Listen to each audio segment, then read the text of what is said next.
Nordic.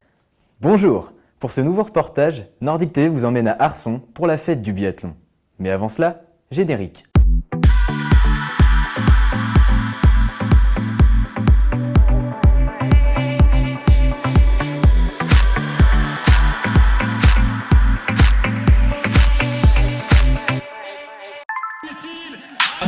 Honnêtement, au mois d'août, je pensais carrément arrêter. Et d'être là, devant tout le monde, il y a ma famille, mes copains. Et c'est plus fort que moi. Arson dans le Haut-Doubs, ses courses de biathlon, la ferveur de son public, la puissance de ses émotions. À elle seule, les larmes de Sébastien Mahon, la saveur de la passion et la force de l'engagement de jeunes athlètes pour un sport qui, durant un week-end, avait pour capitale le stade Florence Bavrel. Sébastien Mahon n'a pas seulement gagné la première compétition nationale de biathlon de sa jeune carrière, le doubiste l'a fait devant ses copains du ski club de Montbenoît, devant sa famille. Sébastien Mahon a gagné à domicile. Un bonheur n'arrivant jamais seul, le Sauget voyait arriver derrière lui ses deux coéquipiers du massif jurassien. Martin Bourgeois République, deuxième, et Oscar Lombardo, lui aussi pour la première fois, sur le podium d'une Coupe de France. Et ouais, il a été fort, vraiment il a fait des beaux derniers tours, beaux derniers tirs.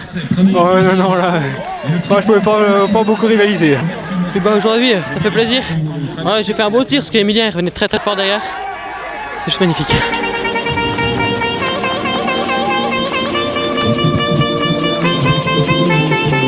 La première bataille dominicale opposait les meilleures françaises, et en particulier les pensionnaires de l'équipe de France. Et c'est Justine Breza, vainqueur du sprint, qui s'est logiquement élancée la première. À son premier passage devant les cibles, malgré 2 erreurs, la biathlète des saisies parvenait à conserver son avance sur ses poursuivantes. La plus dangereuse allait se révéler être Anaïs Bescon. La jurassienne, partie avec un handicap de 59 secondes, dépassait ses concurrentes les unes après les autres, et se révélait dangereuse.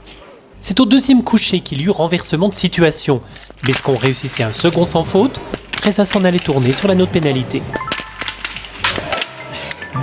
Avec au final 18 sur 20, Anaïs Bescon ajoutait donc un nouveau titre national à son impressionnant palmarès. Vraiment beaucoup de plaisir et en fait ça chasse aussi un peu les démons d'hier. Aujourd'hui d'avoir fait le plein coucher ça m'a vraiment fait du bien. Derrière, debout, il y a vraiment ce regret sur cette dernière balle qui m'a échappé, mais je pense que dans l'idée la dynamique est là et ça fait du bien. Ouais. La dynamique est là, d'autant que bientôt c'est la neige, c'est les premiers stages sur neige. Oui, alors j'espère que justement en fait j'ai hâte d'être sur neige parce que par rapport à mon genou, j'espère que sur la neige ce sera un peu plus doux et qu'il y aura moins de douleurs, voilà, parce qu'il y a quand même encore des douleurs résiduelles et ça c'est pas agréable du tout, ni pendant l'entraînement ni après, donc j'espère que ça va rentrer dans l'ordre et j'ai hâte de glisser maintenant. Derrière les deux leaders, une autre confrontation était engagée. Célia Aymonier, 3e du sprint, et Julia Simon luttaient pour la dernière place sur le podium. Un face-à-face qui, notamment, trouvait sa conclusion sur le pas de tir, en la faveur de la Savoyarde. Ouais, je crois que c'est jamais facile de monter sur un podium, c'est toujours une grosse bagarre. Donc aujourd'hui je suis pas très contente du tir, donc il faut essayer de tirer le positif de cette course quand même. Pour le moment j'ai pas encore trop réfléchi à tout ça, donc je vais aller voir les coachs, je vais débriefer. Et puis en ski peut-être qu'il y a un petit peu moins bien qu'hier, j'ai bien parti. Et j'ai un petit coup de moins bien dans le 3e tour, donc voilà. En U21, Camille Benet, avec 18 sur 20, a également dû montrer de quoi elle était capable. C'était vraiment important parce que aussi on joue les sélections pour la première IBU Cup. Je suis vraiment contente d'avoir réussi à faire une belle poursuite aujourd'hui.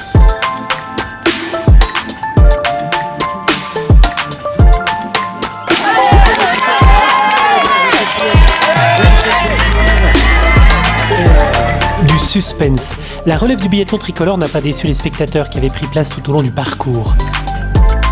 Il y avait 3 places à conquérir. Il y avait 3 hommes pour les conquérir. Restait à connaître l'ordre du tiercé dominical. En fait, tout s'est joué lors du dernier tir.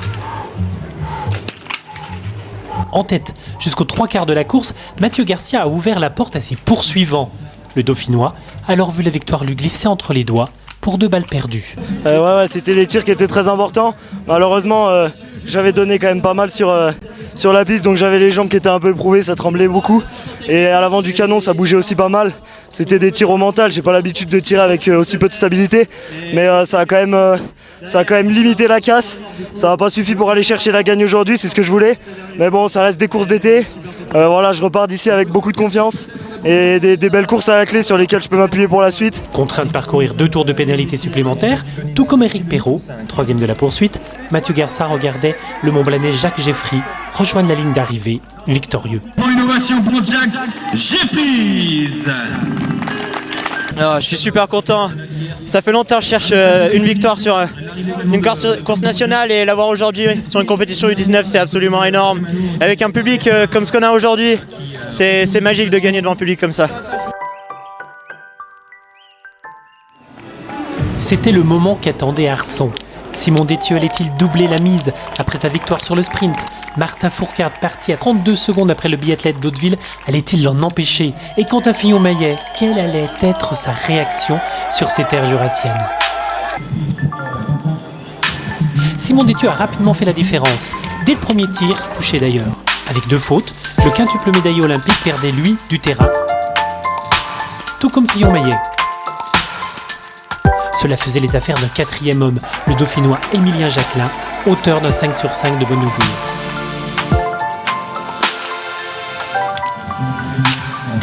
Il a fallu attendre le premier debout pour qu'une brèche s'en trouve. Simon Détieux commettait 2 erreurs, mais ses adversaires directs ne saisissaient pas leur chance.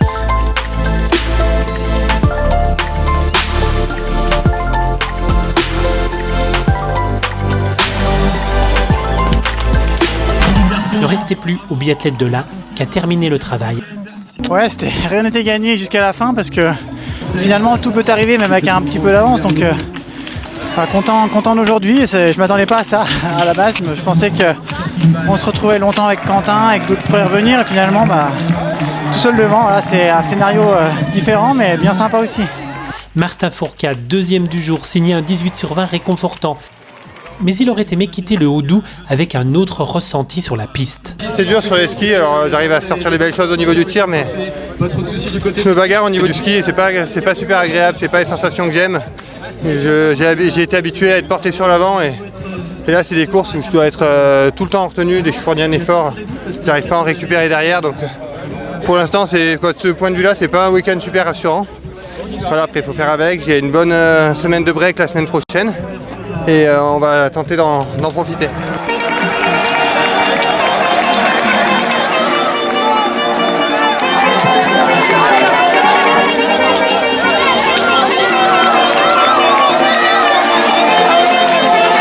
L'hiver n'est plus très loin.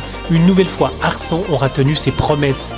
Le biathlon tricolore peut dès lors aborder la dernière ligne droite avant la nouvelle saison, la tête pleine des encouragements des milliers de supporters qui n'auraient manqué, rien au monde, ce rendez-vous au Tonnerre.